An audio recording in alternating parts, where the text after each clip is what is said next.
Okay, I once had a video of this, but I've had to adjust because I'm just having a hard time putting this video together for you guys. But this is a pile of roots. The largest root you can see in the front there, but they're probably around 2 inches, something like that. And there are some back, if you can see on back there toward the second line of roots, there's looks like almost a tree trunk size thing of a small tree.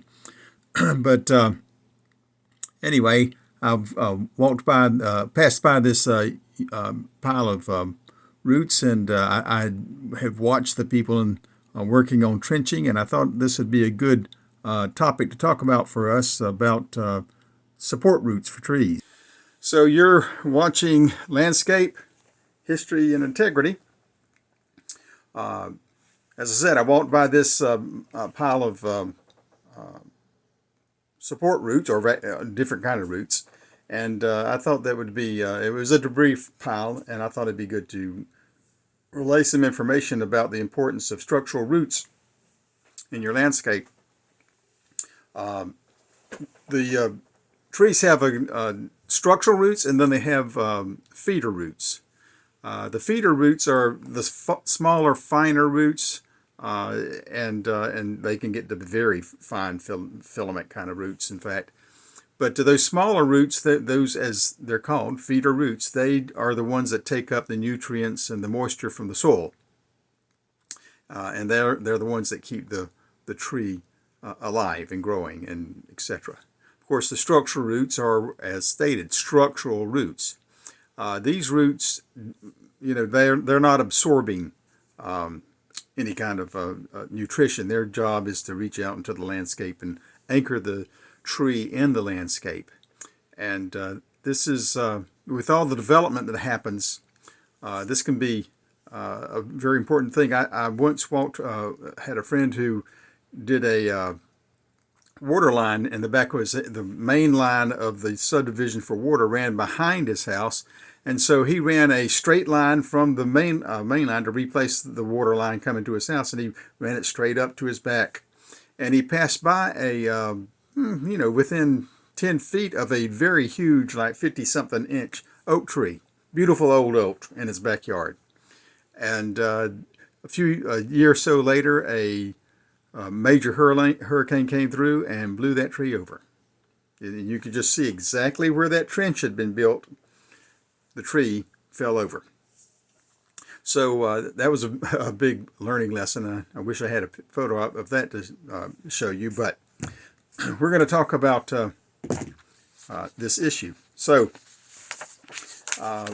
we have, as a landscape architect, I have to put details on plans sometimes to express that they want to have these root barriers. And you can see right here, there's root barriers through here, and root barriers are here.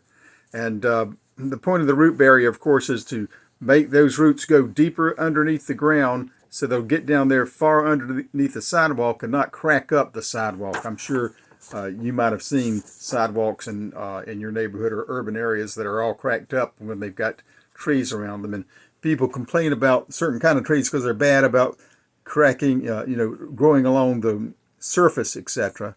And so not all trees do. But this is just to make sure that no tree cracks the sidewalks.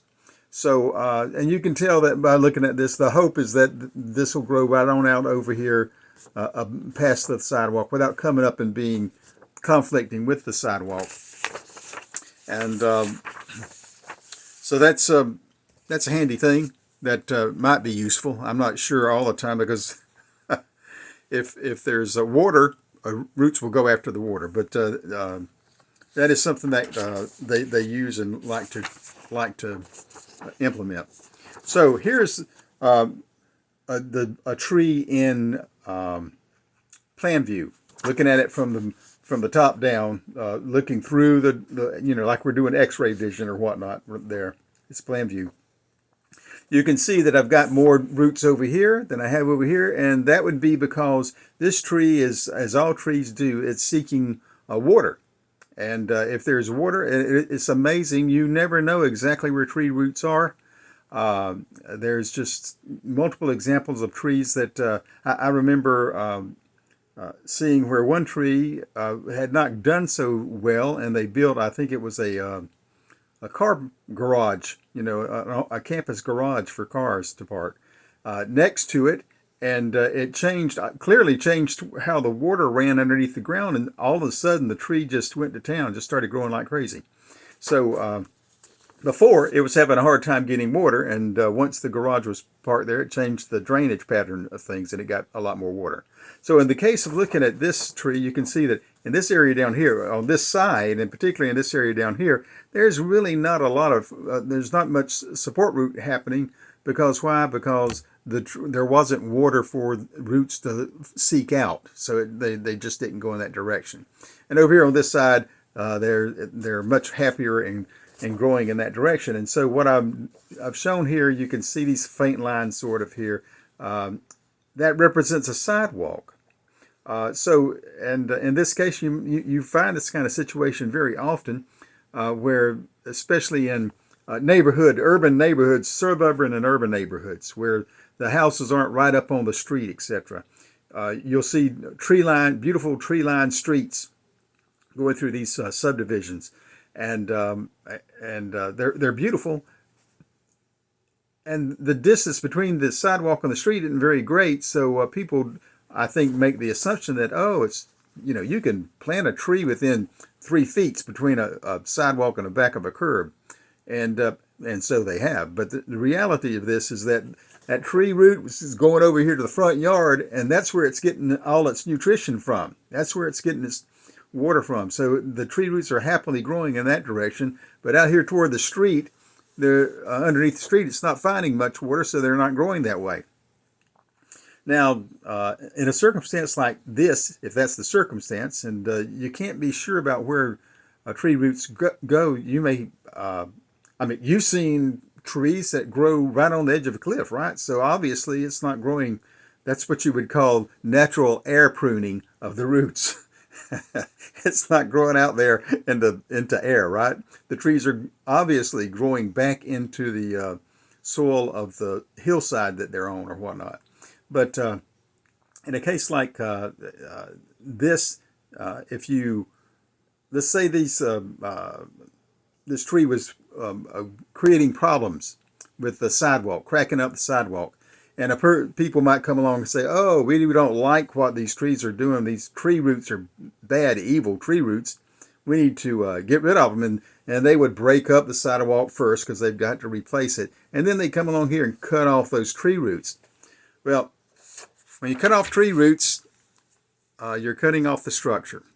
I had a situation in my own church one time where we had broken up sidewalk, just as I'm stating, and I, urged them you need to pay attention here. You don't want to cut the tree roots. It'd be better to just build up the soil and put the sidewalk over the roots rather than cut into the tree roots, because, as I pointed out about that water pipe through the backyard earlier, you cut off those structural roots and the tree can blow over. So if you did that, if you thought that the best thing to do is to cut the roots, then that's the kind of, you can create a problem. And tree roots can be, as far as the roots themselves, as far as feeding and whatnot, there's other things that impact the tree roots.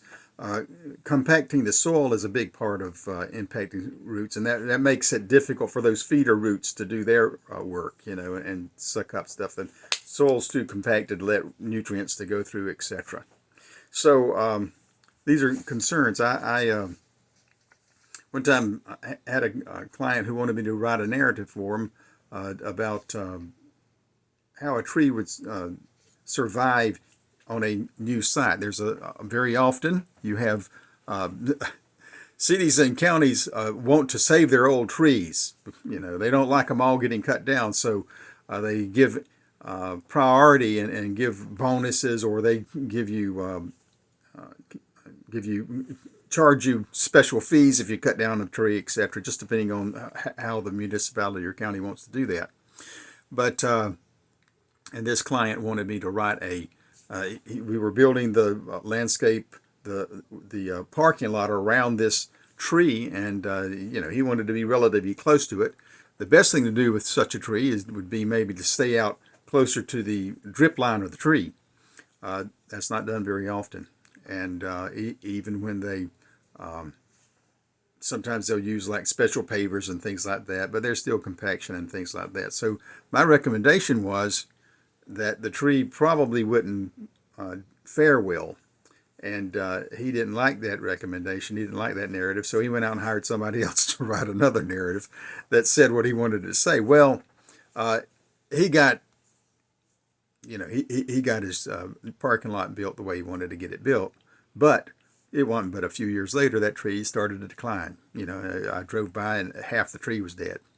So maintaining good root structure, maintaining good feeder root structure, those are both important things. And you don't want to cut off your structural roots because structural roots do not grow back, unlike feeder roots. So these are things that you want to have in mind whenever you're in your backyard and you're planning on putting in a pool or whatever, a water line.